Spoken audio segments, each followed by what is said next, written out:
दोस्तों, खाना खाने के बाद उनकी टट्टी कैसे बनती है और हमारा खाना पचता कैसे है? हमारा खाना पच रहा है या सड़ रहा है कैसे पता करें?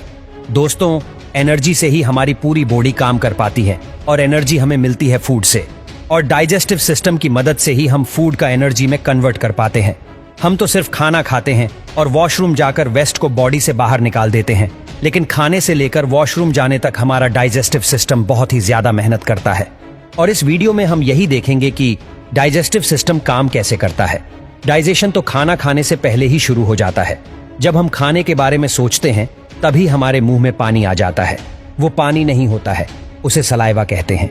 जब हम खाना चबाते हैं तब दांत की मदद से हम फूड को छोटे छोटे पीसेस में ब्रेक कर देते हैं और साथ ही खाना और सलाइवा मिक्स हो जाते हैं। हमारे मुंह के अंदर सलाइवरी ग्लैंड्स होते हैं जो सलाइवा बनाते हैं और रिलीज भी करते हैं। सलाइवा में कुछ एंजाइम्स होते हैं जो कार्बोहाइड्रेट्स और फैट्स का डाइजेशन मुंह के अंदर ही शुरू कर देते हैं, और सलाइवा की मदद से खाना सॉफ्ट और स्मूथ हो जाता है, जिससे ये फूड पेट में आराम से जा पाता है। इस चबाए हुए खाने को बोलस कहते हैं और जुबान बोलस को गले में ढकेल देती है। गले में दो रास्ते होते हैं, एक लंच का रास्ता और दूसरा पेट का रास्ता। अब बोलस को यहाँ से जाना होता है पेट में, पर दो रास्ते होने की वजह से बोलस लंग्स में भी जा सकता है और पेट में भी जा सकता है। अगर बोलस लंग्स में चला जाता है तो दिक्कत हो सकती है, और यही काम आता है एपिग्लॉटिस। एपिग्लॉटिस दरवाजे जैसा होता है जो हवा की नली पर लगा होता है। वैसे तो एपिग्लॉटिस हमेशा ही खुला रहता है, लेकिन जब हम खाना खाते हैं या पानी पीते हैं तब एपिग्लॉटिस बंद हो जाता है, और तब खाना या पानी हवा की नली में नहीं जा पाते हैं, और इस तरह बोलस फूड पाइप में आ जाता है। फूड पाइप को ईसोफेगास भी कहते हैं।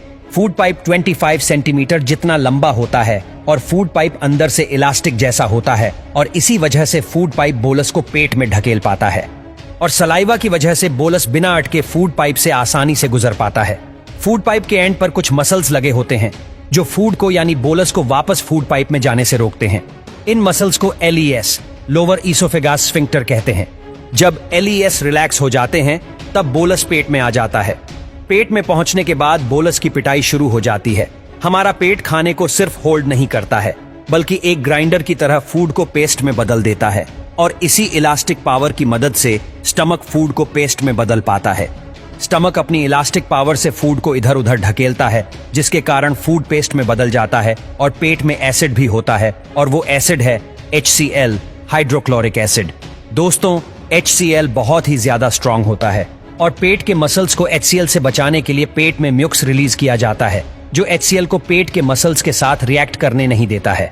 HCl का काम होता है फूड को डाइजेशन के लायक बनाना, और दूसरा काम होता है डाइजेस्टिव एंजाइम्स बनाना।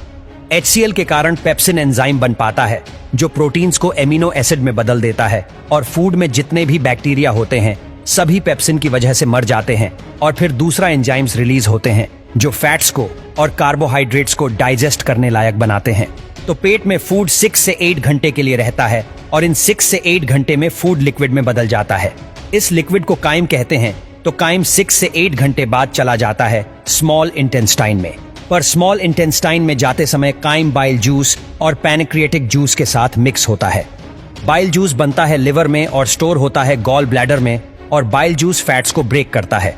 बाइल जूस कलर में ग्रीन होता है, जिसके कारण काइम का कलर भी ग्रीन हो जाता है, और पैंक्रिएटिक जूस में अलग अलग एंजाइम्स होते हैं जो कार्बोहाइड्रेट्स को ग्लूकोज में, प्रोटीन्स को अमीनो एसिड्स में, और फैट्स को फैटी एसिड्स में बदल देते हैं।